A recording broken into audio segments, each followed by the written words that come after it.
Hello everyone, कैसे हैं आप सब लोग। और जैसा कि मैंने आपको बोला था कि अगर आप एवरेज स्टूडेंट हैं, अगर आपको लगता है कि क्योंकि आपके सिर्फ 60-70% मार्क्स आते हैं या 50-60% मार्क्स आते हैं तो आप क्या जेआरएफ क्वालिफाई कर पाओगे, तो इसका जवाब मैं आज आपको मिलने वाला है इस सेशन की मैं आपसे बात कर रही थी कि मैं इस सेशन में आपको बताऊंगी कि अगर आप एवरेज स्टूडेंट हो तो जेआरएफ को नहीं पता कि आप एवरेज स्टूडेंट हो। जेआरएफ तो भाई उसी का क्लियर होगा जो कुछ बातों को फॉलो करेगा, जो बहुत ज़्यादा कंसिस्टेंट रहेगा, न्यूमेरिकल से डरेगा नहीं, फॉर्मूलेज रिवाइज करेगा और पीवाईक्यूज को भी अच्छी तरीके से करेगा। जी हाँ, आपका एवरेज होना ना होना जेआरएफ की कट ऑफ को बिल्कुल भी नहीं पता, तो बिल्कुल भी निराश नहीं होना है। आप में और जो जेआरएफ क्वालिफाई करेगा उसमें बस इतना ही फर्क है कि वो कुछ बातों को फॉलो करेगा। अगर आप भी फॉलो कर लोगे तो आपका भी जेआरएफ या गेट क्वालिफाई हो जाएगा। ठीक है, तो आइए शुरू करते हैं और इसमें जानते हैं वो सारी बातें जो आपके एवरेज होने को भी एक्स्ट्रा ऑर्डिनरी बनाएगी to clear your CSIR NET या गेट फिजिक्स। ठीक है, क्योंकि देखो जो सक्सेस होती है ना कंपटीशन एग्जाम की, वो इससे डिफाइंड नहीं होती कि आपके कॉलेज में कितने मार्क्स आए थे, वो इससे डिफाइंड होती है कि आप उस पेपर को लेके कितना सीरियस हो। बस तो यही आपको मंत्र फॉलो करना है और आप क्वालिफाई कर जाओगे सीएसआईआर नेट का एग्जाम। अब देखो जो क्वेश्चन है वो हर एस्पिरेंट को अपने आप से पूछना चाहिए। क्या पूछना चाहिए कि क्या मैं एग्जाम देने के लिए सच में सीरियस हूं, क्या मैं एग्जाम देने के लिए सच में सीरियस हूं। ठीक है, क्योंकि बहुत सारे बच्चों को ऐसा लगता है कि जो बहुत अच्छे कॉलेजेस में बच्चे हैं, जो आईआईटीज में बच्चे हैं, जो एनआईटीज में बच्चे हैं, जो सेंट्रल यूनिवर्सिटीज में बच्चे हैं, सिर्फ वही जेआरएफ क्वालिफाई करते हैं, सिर्फ वही सीएसआईआर नेट क्वालिफाई करते हैं, वही गेट क्वालिफाई करते हैं। ऐसा बहुत ज़्यादा मिथ है बच्चों के अंदर बहुत ऐसे खोखले र्यूमर्स हैं, खोखली चीज़ें हैं जो बच्चों के अंदर घर करके बैठी हैं कि भाई सिर्फ टॉपर्स ही तो क्वालिफाई करते हैं, टॉपर्स ही तो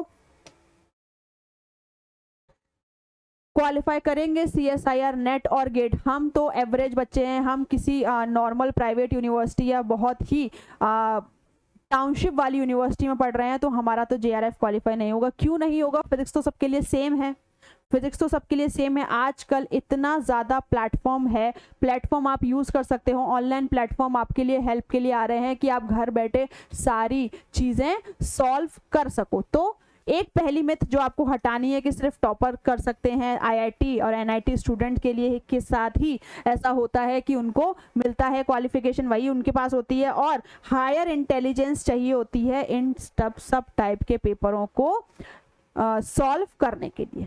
लेकिन देखो रियलिटी क्या है कि जो आपका एग्जाम होता है वो सिर्फ strong concept, problem solving ability, consistency और स्मार्ट प्रिपरेशन से ही बना हुआ होता है। अगर आप स्ट्रॉन्ग कॉन्सेप्ट रखते हो, प्रॉब्लम सॉल्विंग एबिलिटी है आपकी, कंसिस्टेंसी है, स्मार्ट प्रिपरेशन है, तो बस आपका भी जेआरएफ क्वालिफाई हो जाएगा। ठीक है, तो आपका जो करंट एकेडमिक परफॉर्मेंस है ना वो आपकी जेआरएफ की रैंक डिसाइड नहीं करता। तो खुश हो जाइए क्योंकि आपके पास मौका है, आपके पास फिर से अपनी जिंदगी बदलने का एक बहुत ही सुनहरा मौका है। ठीक है, तो कौन होते हैं एवरेज स्टूडेंट? अगर आपसे बात करें तो क्या आप में कुछ ऐसी दिक्कत है कि आप सुन नहीं पाते हो, समझ नहीं पाते हो चीज़ों को? ऐसा नहीं है। तो एवरेज का मतलब क्या होता है ना, उसको डिकोड करते हैं कि भाई किन बच्चों को एवरेज स्टूडेंट कहा जाता है। तो देखो सबसे पहले आपका जो एक एकेडमिक रिकॉर्ड होता है उससे ही आपको जज किया जाता है। हर जगह आपको आपके एकेडमिक रिकॉर्ड से जज किया जाता है। ऑब्वियसली किसी और के पास कुछ और जज करने के लिए होता भी नहीं है।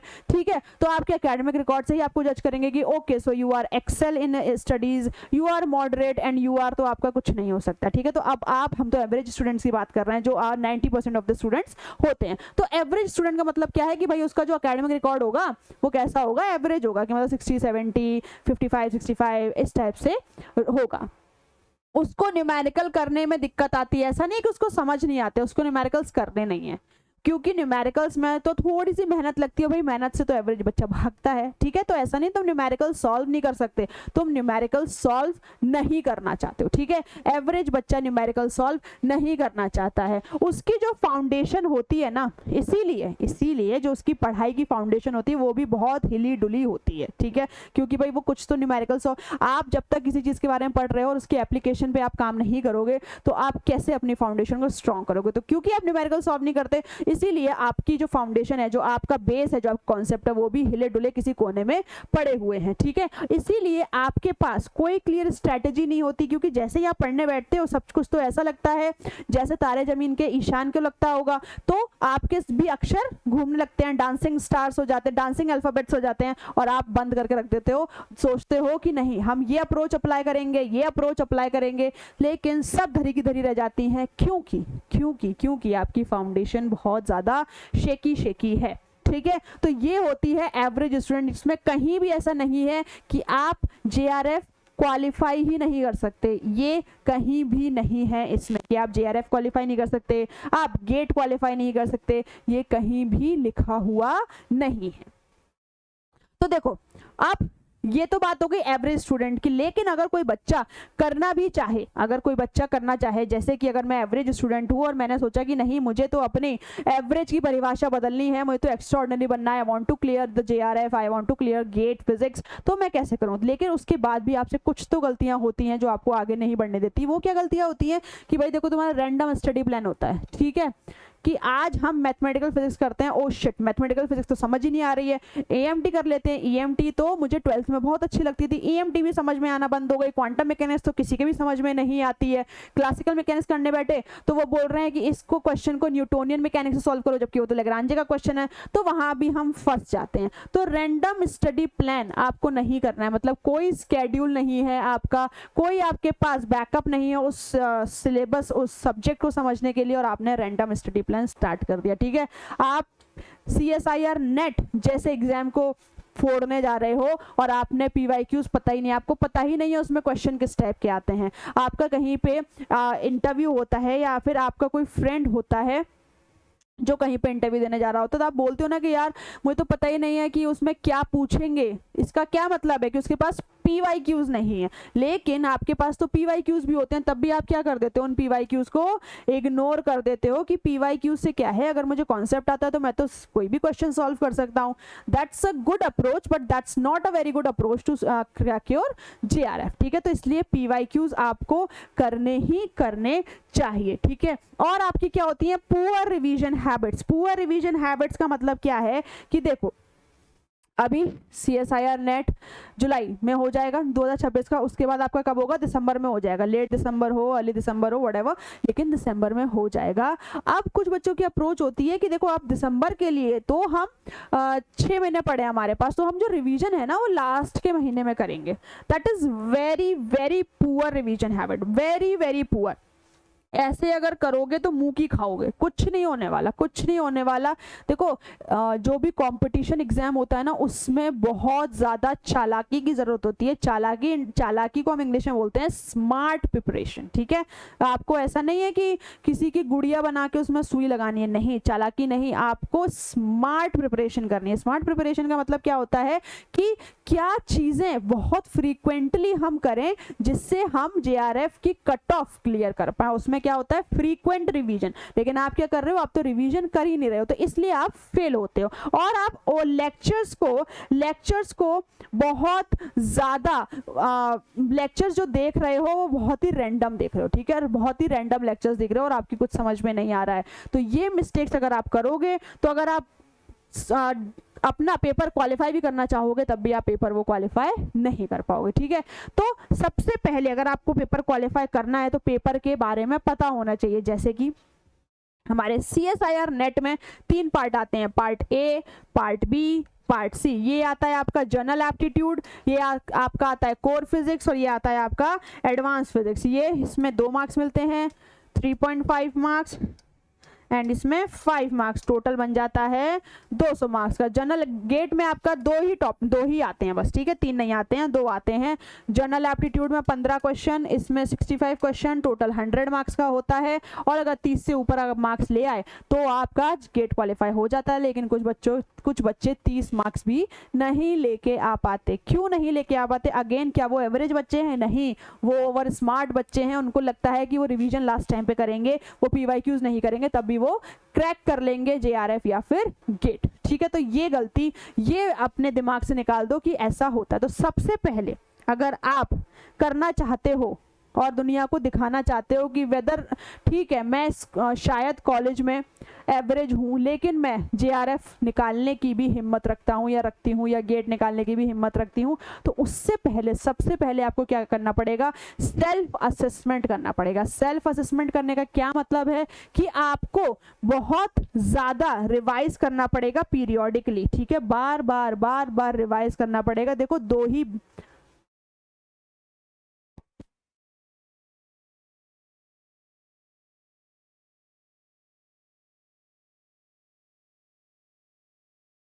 ठीक है, आपको ये जानना पड़ेगा कि देखो आपको दो ही पॉइंट होते हैं, दो ही पोल होते हैं किसी भी एग्जाम को निकालने के लिए, या तो आपका रिवीजन या तो नहीं, एक तो आपका रिवीजन स्ट्रांग होना चाहिए और एक आपकी पीवाईक्यू एनालिसिस स्ट्रांग होनी चाहिए, ठीक है। तो आप रिवाइज पीरियोडिकली बहुत ज़्यादा करोगे, बहुत ज़्यादा रिवाइज करोगे, ठीक है, और फिर आप देखोगे कि न्यूमेरिकल्स आप कितना फ्रीक्वेंटली सॉल्व कर पा रहे हो, अपने बेसिक को आप रीबिल्ड करोगे, आप फाउंडेशन बनाओगे अपनी। सबसे पहले आपको ये जानना होगा कि आप कितने गहरे पानी में हो, तो पहले लेवल तक तो आ जाओ ना, तभी तो आप ग्राउंड पे आओगे, तो पहले लेवल तक आना होगा। लेवल तक आने के लिए फाउंडेशन स्ट्रांग होनी चाहिए, और वो फाउंडेशन कैसे स्ट्रांग होगी, बार बार रिवाइज करके। कंसेप्ट क्लियरिटी हो गई, बार बार रिवाइज करना होगा, ठीक है।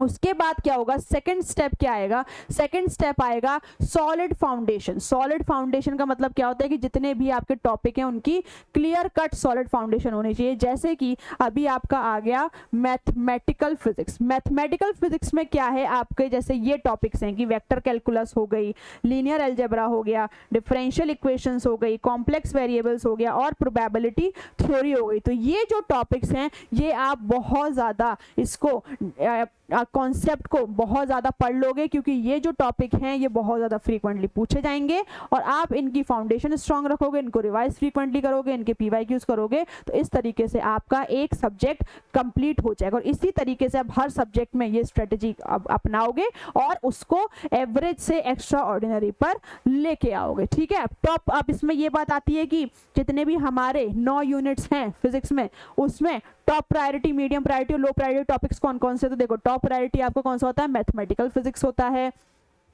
क्वांटम मैकेनिक्स होता है, इलेक्ट्रोडायनामिक्स होता है, और क्लासिकल मैकेनिक्स होता है। मीडियम प्रायोरिटी में आपका स्टैटिस्टिकल मैकेनिक्स, सॉलिड स्टेट और एटॉमिक एंड मॉलिक्यूलर फिजिक्स, और लो प्रायोरिटी में आपका इलेक्ट्रॉनिक्स आ जाता है, अगर हम CSIR नेट फिजिकल साइंस या गेट फिजिक्स की बात करें। तो अगर आपने एक बार ये जान लिया तो अब आप क्या करोगे, जब आपको सारी इंफॉर्मेशन मिल गई कि आपको किस तरीके से अपना पेपर के लिए तैयारी करनी है, फिर आप PYQ एनालिसिस पर जाओगे। PYQ एनालिसिस में आप क्या करोगे, PYQ एनालिसिस जो होती है बिल्कुल नॉन नेगोशिएबल होती है, चाहे कुछ हो जाए, चाहे धरती दरकिधर हो जाए, चाहे आसमान में दो सूरज निकल आए, लेकिन आपको PYQs करने ही करने हैं। ऐसा नहीं होगा कि आप PYQs कर लोगे और आपका क्वालिफाई हो जाएगा, नहीं, लेकिन अगर आप PYQs नहीं करोगे तो आपको कभी भी क्वालिफाई नहीं होगा, ठीक है, दैट्स द बॉटम लाइन।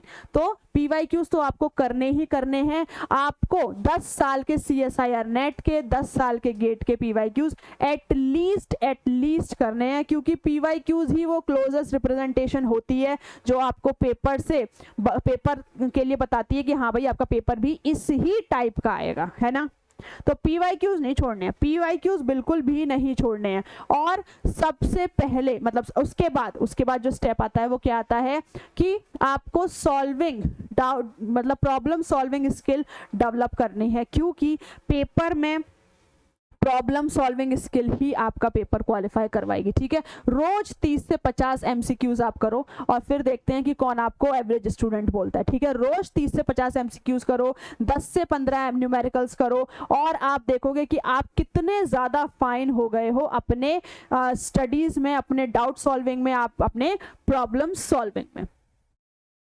उसके बाद जब ये सब आप करने लगो तो आपको रिवीजन स्ट्रेटजी अपनानी होगी, रिवीजन सिस्टम बनाना होगा कि आप कितना फ्रीक्वेंटली रिवाइज कर रहे हो। जैसे कि आप अपने पहले डे सब कुछ रिवाइज कर लिया, फिर आप तीसरे दिन रिवाइज करोगे जो आप भूल रहे हो, फिर 7 डेज पे आप अगेन रिपीट करोगे, फिर 15 डेज पे रिपीट करोगे और फिर 30 डेज पे रिपीट करोगे। तो इस तरीके से जब आप टाइम ले लेके रिपीट करोगे तो आपके माइंड में चीज़ें बैठना शुरू होंगी और आपको बार बार उसे रिवाइज करने की ज़रूरत नहीं होगी। तो रिवीजन का सिस्टम बिल्ड करना बहुत ज़्यादा ज़रूरी है।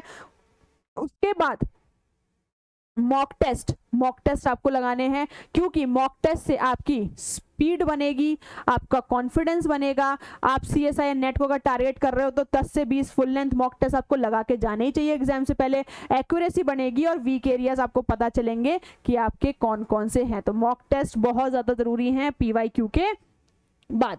तो देखो, अगर तुम्हें निकालना है अपना एग्जाम, तो मैंने क्या बोला, एग्जाम को नहीं पता तुम एवरेज स्टूडेंट हो या टॉपर माइंडसेट के स्टूडेंट हो, तो देखो तुम्हें बस क्या क्या हैबिट लेनी है कि तुम्हें एक फिक्स्ड स्टडी स्केड्यूल रखना है, अपना एक फिक्स्ड स्टडी स्केड्यूल रखना है। डीप मिस्टेक एनालिसिस करनी है, उसको रिपीट नहीं करना है। ओवर मेमोराइजेशन की अंडरस्टैंडिंग रखनी है कि भाई किस टॉपिक को आपको कितना रिवाइज करना है, और डेली क्वेश्चन प्रैक्टिस करना है, डेली करना है जब तक आपका एग्जाम हो ना जाए।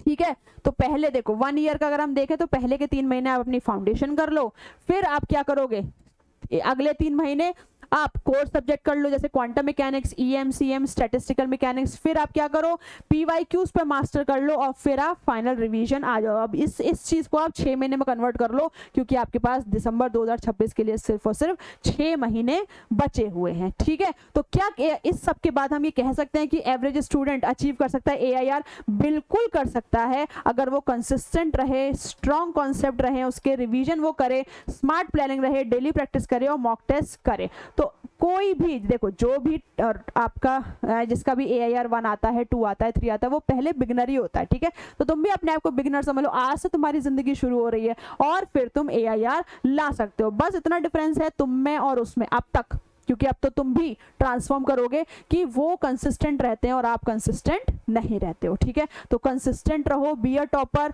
इससे कोई मतलब नहीं है कि आज तक आप क्या थे, आगे की जिंदगी आपके हाथ में है। आपको देखना है कि आप कैसे अपनी लाइफ को ट्रांसफॉर्म कर सकते हो।